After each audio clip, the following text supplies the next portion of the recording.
شروع اللہ کا نام لے کر جو بڑا مہربان نہایت رحم والا ہے۔ ابو لہب کے ہاتھ ٹوٹ گئے اور وہ خود ہلاک ہو گیا، نہ تو اس کا مال ہی اس کے کچھ کام آیا اور نہ وہ جو اس نے کمایا۔ وہ ضرور بھڑکتی ہوئی آگ میں داخل ہوگا، اور اس کی بیوی بھی جو ایندھن سر پر اٹھائے پھرتی ہے، اس کے گلے میں مونج کی رسی ہوگی۔ حضور کا چچا ابو لہب بدترین دشمن، اور اس کی بیوی ام جمیل بدترین دشمن، دونوں انتہائی خوبصورت انسان تھے۔ ابو لہب سرخ سفید رنگت، بڑی بڑی آنکھیں، بہت خوبصورت انسان تھا، اسی لیے اس کا نام تو غالباً عبد العزا تھا، اگر مجھے مغالطہ نہیں لگ رہا، بلکہ یہ تو اس کی کنیت بن گئی تھی۔ ابو لہب جیسے کہ لہب کہتے ہیں دہکتا انگارہ، تو یہ تو دہتے انگارے کے مانند ہے، اس کے سرخ و سفید رنگت جو ہے، اس کی آنکھیں جو ہے بڑی بڑی، لیکن بدقسمت بدبخت حضور کا انتہائی دشمن، اور ام جمیل اس سے بڑھ کر دشمن۔ یہ بتانا مشکل ہے کہ کون زیادہ بڑا دشمن تھا۔ ذاتی طور پر حضور کو جو تکلیفیں پہنچائی ہیں وہ باہر کے لوگ نہیں پہنچا سکتے تھے، لیکن یہ تو گھر کے لوگ تھے، انہیں کون روکے۔ بنو ہاشم کا جو ایک حصار حاصل تھا حضور کو، جب تک کہ ابو طالب کا انتقال نہیں ہوا ہے، اس وقت تک بنو ہاشم حضور کے حفاظت کرنے والے تھے، لیکن یہ تو خود بنو ہاشم میں سے ہے، اور ایک دیوار بیچ رہائش ہے ابو لہب کی اور حضور کی، اور یہ بیوی جو ہے اوپر سے دیوار کے اوپر سے گندگی پھینکتی ہے حضور کے گھر میں سے، ان کے اندر۔ صبح تہجد کے لیے حضور اٹھتے تھے اور جاتے تھے بیت اللہ کے پاس، جا کر وہاں عبادت کرتے تھے، راستے میں کانٹے بچھاتی تھی، کانٹے لگے۔ سخت ترین ایذا پہنچانے والی عورت جو ہے وہ ام جمیل بیوی۔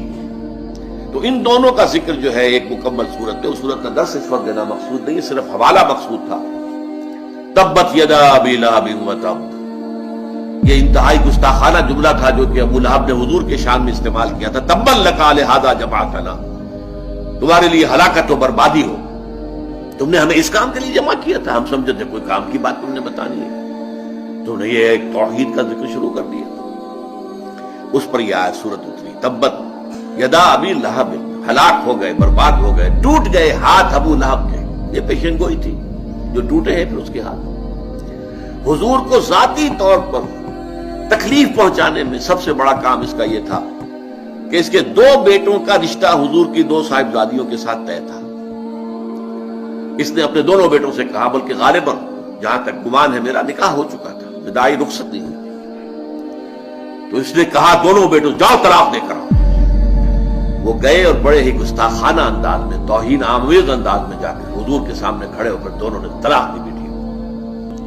تو حضور نے صلی اللہ علیہ وسلم بد دعا دی، اے اللہ اپنے کتوں میں سے دو کتوں کو ان پر مسلط کر دے، اور وہ ہلاک ہوئے، برباد ہوئے۔ ایک تو اس طریقے سے برباد ہوا کہ ایک شیر نے اسے چیر پھاڑ کر کھا لیا، اسے خوف تھا، ایک قافلہ لے کر گیا ہوا تھا، اور اسے رات کو وہ یہ کرتا تھا کہ اپنے ارد گرد جو ہے وہ الاؤ آگ کا جلاتا تھا، اس کے درمیان میں سوتا تھا۔ شیر آیا ہے، چھلانگ لگا کر اندر گیا، اس کو چیر پھاڑ کے رکھ دیا۔ حضور کی بد دعا، حضور کو ذاتی رنج پہنچا۔ یہ جو مجلسی معاملات ہوتے ہیں، بیٹیوں کو طلاق دے دینا، یہ ظاہر بات ہے کہ بہت تکلیف دہ چیزیں ہوتی ہیں۔ بہرحال اس کے لیے فرمایا تبت یدا ابی لہب وتب ما اغنی عنہ مالہ وما کسب، اس کے ہرگز کام نہیں آئے گا اس کا مال اور جو کمائی اس نے کی ہوئی ہے، جو مال کمایا ہوا ہے۔ سیصلی نارا، عن قریب جہنم میں جھونک دیا جائے گا، ذات لہب، اس کے نام کے حوالے سے ہم لائے، جو بھڑک رہی ہوگی شعلوں کی طرح، جیسے یہ ابو لہب ہے شعلہ، شعلے کا باپ، شعلے والا، تو آگ بھی شعلوں والی ہوگی۔ سیصلی نارا ذات لہب وامرأتہ، اور اس کے ساتھ ہی اس کی بیوی بھی، حمالۃ الحطب، جو کہ ایندھن لے لے کر آئے گی اور اس آگ میں اور ڈالے گی تاکہ اور آگ بھڑکے۔ سیصلی نارا ذات لہب وامرأتہ حمالۃ الحطب فی جیدہا حبل من مسد، اس کے گردن کے اندر ایک موٹی سی رسی ہوگی باندھ کی، جس سے گردن چھل رہی ہوگی۔ یہ جہنم کے عذاب کی ایک شکل ہے جو دکھائی جا رہی ہے، اس کی حقیقت تو وہی جا کر واضح ہوگی۔